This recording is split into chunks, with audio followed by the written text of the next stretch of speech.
There comes a moment in almost every life when everything feels paused. Not broken, not destroyed, just stuck. You wake up, you go through the motions, you do what you're supposed to do, but inside you feel disconnected from momentum. Days blend together. Motivation feels unreliable.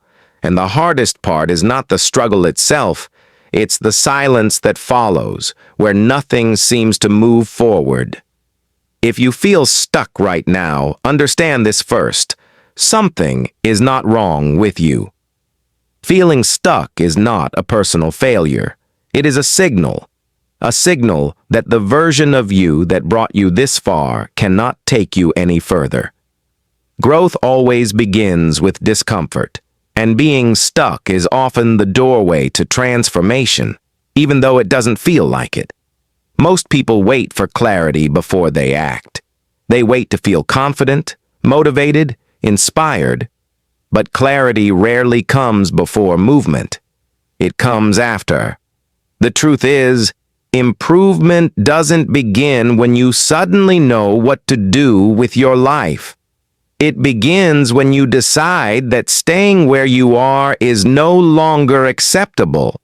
Right now, you may be telling yourself that you don't know your purpose, that you don't have enough energy, time, money, or confidence. But feeling stuck is not caused by a lack of resources. It's caused by a lack of direction combined with fear of the unknown. Your mind prefers familiar pain over unfamiliar progress. That's why it convinces you to stay where you are. Let's talk honestly. Being stuck is comfortable in a strange way. You know this version of life. You know the disappointments. You know the limits. And while you don't like them, they are predictable. Change is unpredictable. Improvement demands responsibility. And responsibility is heavy when you're already tired. But here's the reality most people avoid. Staying stuck costs more than changing ever will. It costs you time you'll never get back. It costs you potential you haven't even met yet. It costs you confidence, slowly, quietly, day by day. Improving your life does not require a dramatic transformation overnight. It requires one decision that interrupts your current pattern. One small action that proves to your mind that movement is still possible. When people feel stuck, they often try to fix everything at once. They want clarity about their career, relationships, finances, purpose, and future all at the same time. That pressure alone is enough to paralyze anyone. Improvement doesn't work that way. Life doesn't move forward in giant leaps. It moves forward through alignment. Alignment starts with honesty. Ask yourself this, without judgment, where am I lying to myself? Maybe you're saying you want change, but you keep choosing comfort. Maybe you're blaming circumstances while avoiding responsibility. Maybe you're waiting for permission you'll never receive. Being stuck is often a sign that your life is out of alignment with your values. You're doing things that don't reflect who you want to become. And every day you repeat that pattern, the tension grows. You don't need to know your entire future to improve your life. You only need to know what your next right step is. Not the perfect step. Not the biggest step. The next honest one. Here's something important. Motivation is not the engine of change. Action is. Motivation is unreliable. It comes and goes. But action creates motivation. When you move even slightly, your brain receives proof that change is possible. That proof builds momentum. If you're waiting to feel ready, you'll wait forever. Nobody ever feels ready to become more disciplined, more confident, or more capable. Readiness is a myth, your comfort zone created to keep you where you are. Improving your life when you feel stuck begins with structure, not inspiration. Structure gives your mind boundaries. It tells your brain when to act instead of asking how it feels. This is why routines are powerful, not because they're exciting, but because they remove decision fatigue. When you feel stuck, simplify your life.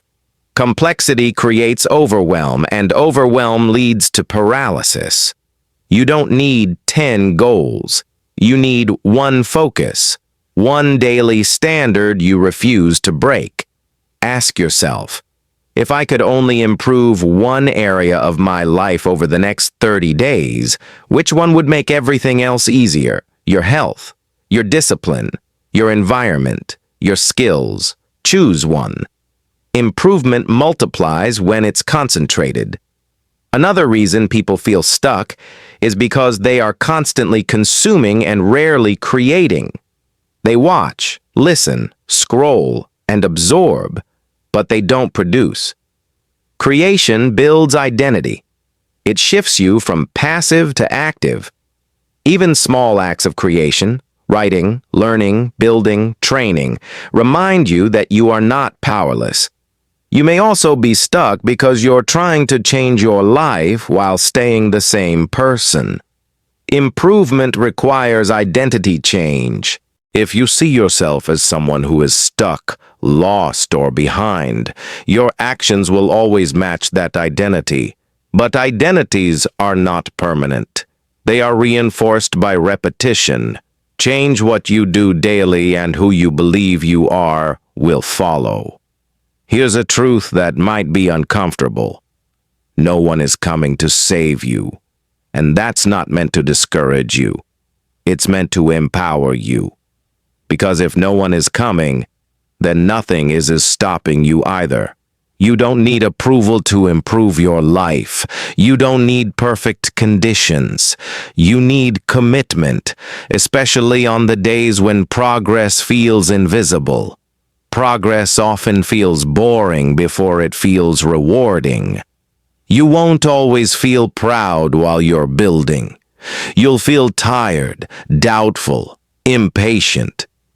But those feelings are signs that you're leaving your old limits behind. When you feel stuck, your emotions will lie to you. They will tell you that effort is pointless, that you're behind, that it's too late. But emotions are temporary. The discipline you build lasts. Start acting like the person you want to become, even if you don't feel like them yet. Confidence follows action, not the other way around. Clarity follows effort. Purpose follows consistency. Right now, the most important thing you can do is stop negotiating with your potential. Stop asking whether you should try again. Decide that stagnation is no longer an option. You don't need to fix your entire life today. You just need to stop standing still. This is where momentum begins. And in the next part, we will go deeper into breaking mental resistance, rebuilding self-trust, and creating daily systems that pull you forward even when motivation disappears. Part 2. At some point, improving your life stops being about knowing more and starts being about trusting yourself again. When you've been stuck for a long time, self-trust quietly erodes. You make promises to yourself and break them. You plan and then postpone. Over time, your mind learns a dangerous lesson that your words don't matter. And once that happens, motivation disappears, because motivation requires belief. The first thing you must rebuild is not discipline, confidence, or clarity. It is self-trust. Without it, every goal feels heavy and every effort feels optional. Self-trust is built the same way it is destroyed, through repetition. Every time you say you'll do something and don't, you weaken it. Every time you do what you said you would, even when it's small, you strengthen it.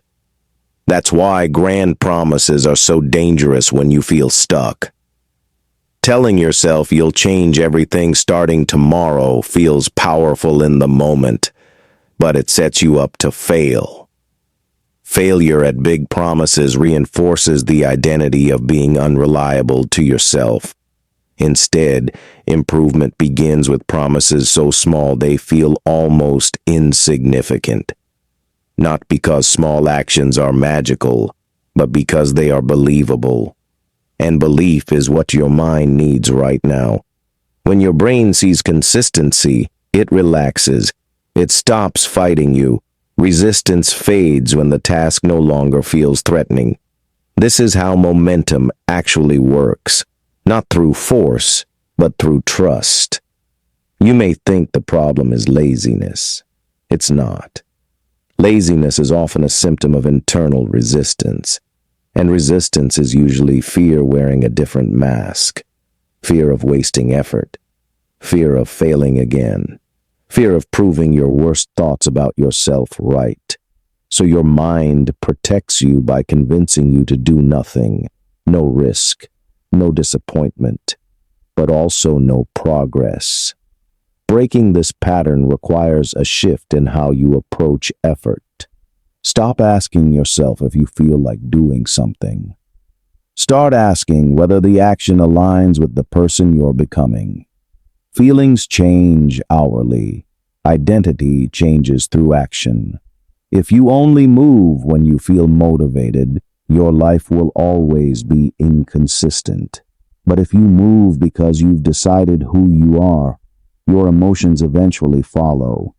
When people feel stuck, they often try to eliminate discomfort, but improvement requires learning how to tolerate it, not suffering. Discomfort. The difference matters. Discomfort is temporary and purposeful. Suffering is prolonged and pointless. Training yourself to sit with mild discomfort builds emotional strength. It teaches your nervous system that effort is not danger. That discomfort doesn't mean something is wrong. It means you're growing. This is why routines matter so much when you feel stuck. A routine reduces emotional debate. It removes choice. And when choice disappears, resistance weakens. Your environment also plays a larger role than you realize. If your surroundings constantly trigger distraction, comparison, and overstimulation, your mind never settles long enough to focus. You cannot think clearly in a chaotic environment. If this message spoke to you, don't stop here. Real change happens when you stay consistent, not when you listen once. Subscribe to this channel and commit to improving your life, one day at a time.